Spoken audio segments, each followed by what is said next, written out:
Bom dia a todos. Vamos fazer um react, dessa vez com o Thiago Braga, comentando sobre o Holodomor. Vamos lá. Pirraçada que esse vídeo vai dar antes de começar. Eu acho que eu preciso até me hidratar para gravar. Servido?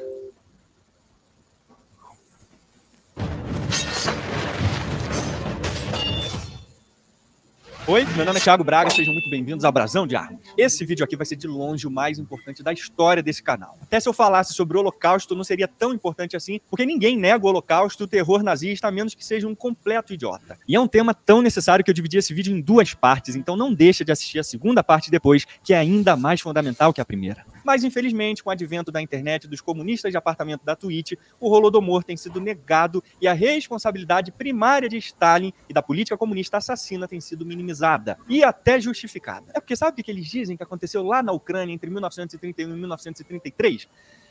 Excessos ou erros. E que a causa principal da fome da Ucrânia não foi culpa. Então, ele vai comentar então sobre o Holodomor, que foi uma fome que matou milhões de ucranianos e que, apesar de toda a documentação, os comunistas de iPhone, comunistas de sofá, comunistas de ioiô, rejeitam, dizendo que não houve, que a morte foi causada por outras coisas e que o Stalin não teve culpa. Aliás, está havendo, né, um revisionismo pró-Stalin, né? Durante muito tempo havia defesa do Stalin e tal. Aí, com a denúncia dos crimes de Stalin feitos pelo Khrushchev, ainda na década de 50 do século passado, houve uma grande divisão lá dos comunistas na Europa, que se dividiram ainda os pró-stalinistas, né, contra o Khrushchev, e outros que realmente viram que o Stalin era um criminoso. Continuaram sendo pró-soviético, pró-União Soviética, comunistas, mas deixaram de ser stalinistas. Só que de uns tempos para cá, está havendo uma onda revisionista no sentido de abafar e diminuir, ou mesmo de tentar eliminar e esconder os crimes de Stalin. Então, nós estamos diante de um revisionismo histórico anti-Khrushchev, né? Então, o Khrushchev denunciou os crimes, muitos comunistas passaram a ficar com ódio do Stalin, traidor do comunismo e tal, mas agora, os comunistas radicais aí de sofá, de YouTube, estão propondo, então, um revisionismo, né, de Stalin, tentando negar que ele fosse um genocida. Vamos lá, então. Culpa dos camaradas deles, mas foi do clima. Mas quando um comunista diz excesso, entenda que é só um eufemismo usado por apologias desse regime maluco para tentar varrer a bosta vermelha para debaixo do tapete. Mas essa farra vai acabar, porque eu tô aqui. Nesse documentário aqui, vocês vão ver que não houve excesso na Ucrânia. O que houve na Ucrânia de verdade só tem duas sílabas. Crime. Repita comigo, por favor. Crime. E você vai ver que os principais responsáveis por esse crime contra a humanidade foram Stalin e os comunistas, e eu tô aqui para provar isso de uma vez por todas. Mas vamos só dar uma pausa nesse assunto pesado para falar de duas coisas legais demais para você. A primeira vocês já estão sabendo, né? O Braguinha aqui tá na final da IBEST para concorrer ao prêmio de melhor influenciador de educação do Brasil. Só que eu só vou ganhar esse prêmio se vocês votarem. E é muito fácil votar, é só você clicar no link que eu deixei lá. Tudo começa com esse livreto aqui, que é usado como uma das principais provas de que a fome não foi intencional. Fraude, Fome, Fascismo. O mito do genocídio ucraniano de Hitler a Harvard. Escrito por um fotógrafo militante comunista chamado Douglas Toro. E quando um militante comunista fala sobre o comunismo, que poderia dar errado? Tem gente dentro e fora do YouTube usando esse livro como principal argumento de que o Holodomor, ou a morte por fome ucraniano, foi um mito criado por nazistas ucranianos emigrados para os Estados Unidos e Canadá para fazerem propaganda anticomunista. E o que atrapalha ainda mais o entendimento desse assunto tão sério é que sites e canais no YouTube continuam divulgando essas informações atualizadas pela última vez em 1987. E aí você imagina o desserviço miserável que sai desses vídeos que só querem fazer propaganda comunista. Mas antes de mostrar para vocês por que esse livro do Toro é totalmente irrelevante hoje, vamos fazer um resumo rapidão do que ele diz aqui. Ele expõe nesse livro que quem estava por trás dessa fake news da fome e genocídio na Ucrânia era um tal de Randolph Hearst, um empresário influente na mídia americana que tinha contato com nazistas, e seu amigo, o jornalista Robert Greene, a.k.a. Thomas Walker, que publicava com frequência matérias sobre a fome na Ucrânia. Toro cita um jornalista americano chamado Louis Fisher, que mostrou que as fotos usadas nesses jornais do Hearst eram da fome da década de 20 e não da década de 30. E com isso, a mentira do Holodomor se espalhou como gangrena. Mas vejam bem, essas... Então, ele está dizendo então que teria sido tudo fraude, tudo armado por supostos nazistas ou americanos para difamar a fama do Stalin e tal. Esse povo comunista, eles têm uma visão romântica infantil da história que realmente é impressionante. E aí tem um dado curioso, né? Que aí fala assim, a fome de 30, que foi o Holodomor, foi nos anos 30, e aí usaram fotos da década de 20. Peraí, então também teve fome na década de 20? Teve. Porque o comunismo, ele só gera desgraça por onde ele vai. E lá na União Soviética fizeram a coletivização forçada, então tiraram os seus legítimos proprietários de suas terras e transformaram tudo em fazendas comunais, ou quem era o dono era o Estado, kolkhozes e sovkhozes, né, como se diz. E aí, então, essa coletivização forçada gerou fome, massacres, foi um desastre completo. E já tinha tido fome por causa desse processo nos anos 20. Também teve fome no Cazaquistão, causada também por coletivização forçada, né? Então, vamos lá. Essas informações podem até ter sido interessantes em 1987. Mas a gente está em 2023 e sabe para que serve esse livreco dele hoje? E para você que está assistindo aí no futuro? Para bosta nenhuma. Porque a gente não vive mais na década de 80 e nem na Guerra Fria, quando os arquivos secretos soviéticos ainda estavam fechados e os comunistas podiam negar que tudo era mera propaganda nazista anticomunista. Mas é justamente por isso que tem décadas que nenhum estudioso sério liga para o Douglas Tetris. Olha a prova aqui. Essa bosta desse livreco foi lançada em 1987 e só tem 70 citações. Ou seja, Toro está enterrado na década de 80 e ninguém mais tira ele de lá. A menos que você seja um comunista que precisa ficar batendo um espantalho que não existe mais. Aí é claro, porque uma coisa é realidade antes de 1991, né? Existe uma realidade histórica em termos de arquivo e acesso a documentos na Rússia até 1991 e depois de 1991, que foi quando aconteceu o fim da União Soviética. Então, quando até a União Soviética, os arquivos eram fechados, era difícil de ver, não dava, era tudo secreto, tudo controlado lá pelos comunistas. Depois, quando se abriu e a União Soviética acabou, aí a Rússia abriu esse documento. Então, o povo, os historiadores, né, tiveram acesso à farta documentação que prova todos os crimes do Stalin. E esse livro aí, dos anos 80, onde era tudo fechado, né?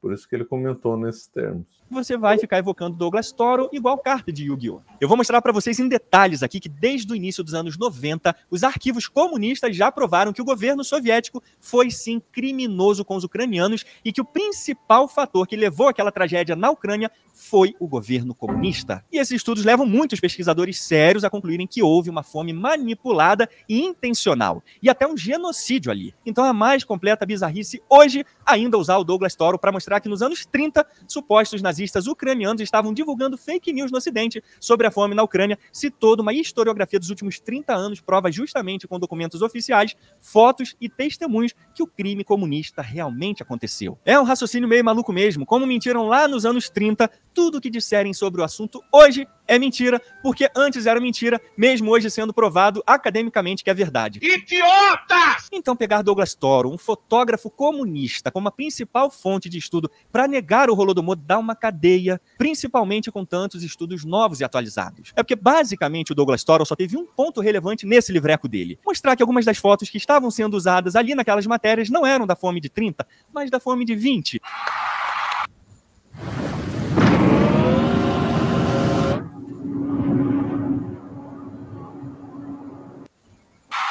Palmas para ele. Mas fora isso, o resto do livro dele é resto. Aliás, por que alguém precisaria citar matérias do Hearst e Walker se os ucranianos e a humanidade já têm um herói que mostrou para o mundo que o Holodomor aconteceu de verdade? Senhoras e senhores, saúdem esse galês aqui. Fofo, mas determinado, conhecido como Gareth Jones.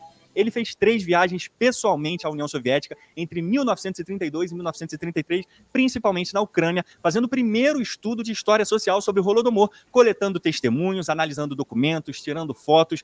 Ele foi o único jornalista que teve coragem de denunciar o Holodomor, colocando seu próprio nome nas matérias. E, curiosamente, 5 anos depois, ele foi assassinado na China. Aliás, por que será que os comunistas não falam no Gareth Jones? Será que é porque ele fala verdades demais e não tem como dizer? Então, esse Gareth Jones, ele morreu em 1935, provavelmente assassinado pela NKVD, né? Agora, eu não sei se ele vai citar, mas não é a única fonte, né, dos crimes, né? Nós temos também a Ria Kleiman, que era uma jornalista judia. Eu estou frisando que ela era judia para não acusar ela de ser nazista, né? Já que esses comunistas, todo mundo acha que todo mundo que é contra o Holodomor, isso e aquilo é nazista. Então, eu já estou falando da Ria Kleiman porque ela era jornalista judia, então, obviamente, não era nazista. E ela relatou o Holodomor em 1932 com artigos no Canadá e na Inglaterra. Também tem uma outra testemunha ocular, que é o Simon Starrell, que depois ele assinou por um pseudônimo, né? Foi testemunha ocular, e ele assinou por um pseudônimo chamado Miron Dollot, é isso. E ele publicou, né, o texto, você está à venda isso daí, dá para comprar, um livro do relato dele que foi lançado, acho que nos anos 1980, né? Tem também, agora, estudos mais modernos. Nós temos do Timothy Snyder, um livro que eu sempre recomendo, Bloodlands, e da Annie Applebaum, que escreveu Red Famine, né? A Fome Vermelha.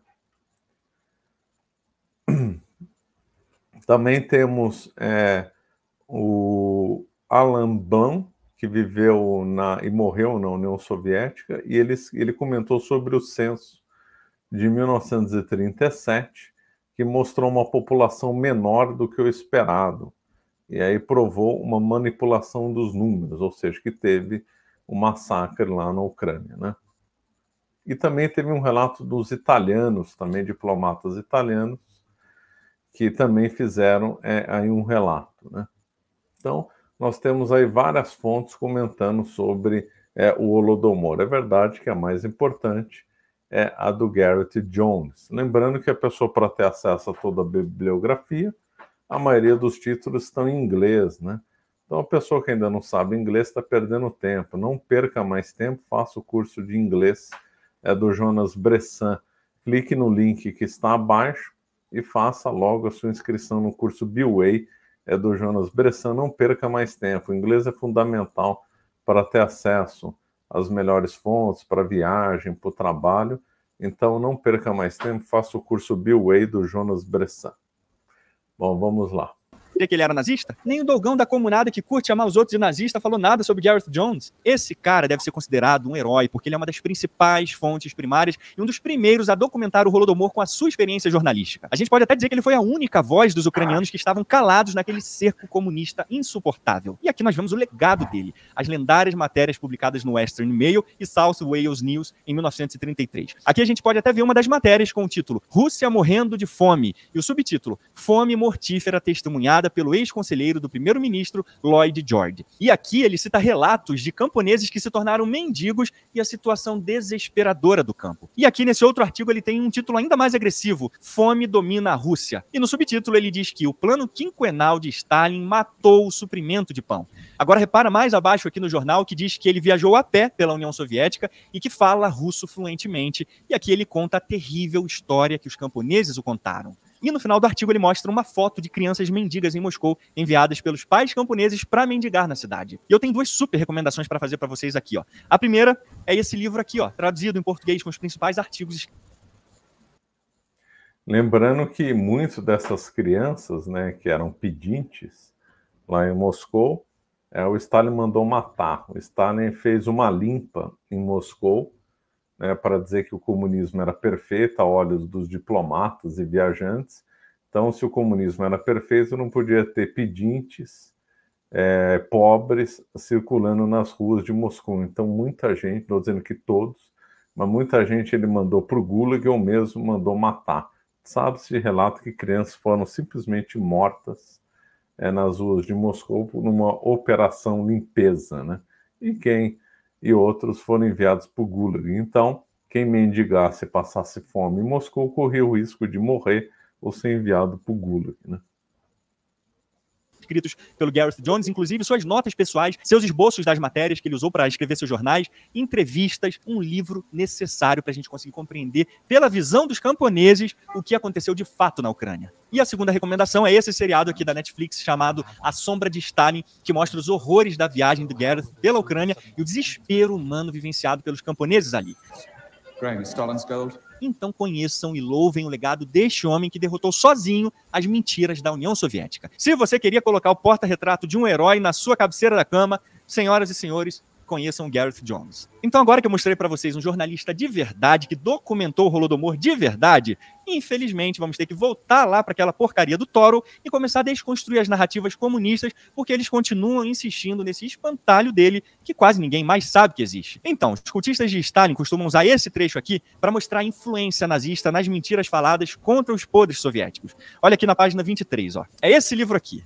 Segundo Toro, esse livro Human Life in Russia é um dos mais referenciados pelos propagandistas do genocídio soviético. Ok, vamos colocar essa afirmação à prova então. Vamos aqui no Google Acadêmico, que de acordo com essa matéria da Universidade Nazi de Harvard, é um poderoso índice de literatura. Bom, o Thiago Braga fez aí um estudo interessante aí sobre no Google Acadêmico, vendo um conjunto de citações, obras e tal, bem interessante. E realmente os comunistas aí estão em maus lençóis, né? Porque as fontes que demonstram o Holodomor são irrefutáveis, não só pelo Gareth Jones, como também por aquelas pessoas que eu comentei, né? Eles ficam apegos a mitos, a romantismos, e aí para tentar livrar a cara do Stalin, se baseiam em autores que não têm credibilidade, né?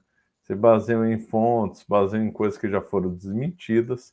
Isso é simplesmente aí ridículo, né? Nada que não faça parte de uma seita religiosa política extremista já percebe que essa palhaçada de ficar dizendo que o Holodomor foi uma invenção de ucranianos nazistas em Harvard para difamar a União Soviética, citando um fotógrafo comunista como fonte, é só um espantalho comunista vergonhoso e usado desde a década de 80. É uma tentativa desonesta e grotesca de tentar colocar um tipo de marca d'água nazista em qualquer um que levante o Holodomor como um crime soviético. Até aqui você já teria material suficiente para entender essa falácia do espantalho desses comunistas e quais são algumas das fontes que eles usam para isso. E, acima de tudo, como contrapor e mostrar a fragilidade desse argumento. Mas respira fundo, que até aqui eu só mostrei a ponta do iceberg do nosso estudo. No próximo vídeo, vocês vão ver o maior e mais completo documentário em língua portuguesa sobre o Holodomor e por que ele foi um dos maiores crimes da história humana e que tentar justificar e passar... Bom, excelente o trabalho do Thiago Braga em provar que, de fato, o Holodomor existiu, como de fato é mesmo. E também ele fez um trabalho muito bom com essa pesquisa aí do Google Acadêmicos, artigos científicos, demonstrando que os comunistas se baseiam em fontes aí falsas, né? Então não tem desculpa, o Holodomor aconteceu, o Stalin foi um genocida, milhões de pessoas morreram na Ucrânia, é verdade que ninguém sabe aí o número exato, e de fato essa fome foi horrorosa, essa fome de fato aconteceu. Inclusive, gostaria de acrescentar também a coisa que foi passada de avô para pai, agora já estamos com os netos, né? E existe uma memória entre a comunidade ucraniana, inclusive no Brasil, que relata esses crimes de Holodomor, porque afinal teve uma imigração da Ucrânia, de ucranianos para o Brasil, e muitos fugiram de lá por causa da fome e dos massacres. E essas histórias foram contadas, então, de pai para filho. Eu mesmo conheci uma pessoa que o avô sofreu lá na Ucrânia e contou esse relato para essa pessoa contou para essa outra pessoa que eu conheci. E lá em Curitiba, inclusive, tem a gente conversando lá com as pessoas comentam sobre o Holodomor, inclusive montaram até uma exposição de fotos e reportagens lá no centro ucraniano lá de Curitiba. Então existe essa memória, né, dos descendentes dos ucranianos, que também não deixa de ter valor, né, porque eles foram avós que fugiram de lá e foram testemunhas oculares. Então, de fato, o Holodomor foi um horror. Esses comunistas são horrorosos que ficam defendendo um monstro como Stalin, que foi aí um genocida. E o Tiago Braga está de parabéns. Então, gostaria de dizer que a nossa Black Friday está com uma promoção imperdível. Né? Todos os nossos cursos estão sendo vendidos de forma autônoma pela primeira vez e o Escola da Verdade Histórica também está sendo vendido com desconto. Não percam essa oportunidade. E para aqueles que têm interesse em combater os comunistas, não percam a oportunidade de adquirir o Refutação do Marxismo, que é um curso que eu gravei, está dentro da Escola da Verdade Histórica, que lá eu então comento sobre os absurdos e as visões criminosas e erradas de Marx e Engels, aí principalmente, né? Então, esses comunistas são figuras realmente tristes, né? Defender um genocida não é fácil, não. Bom, ficamos por aqui e obrigado pela atenção.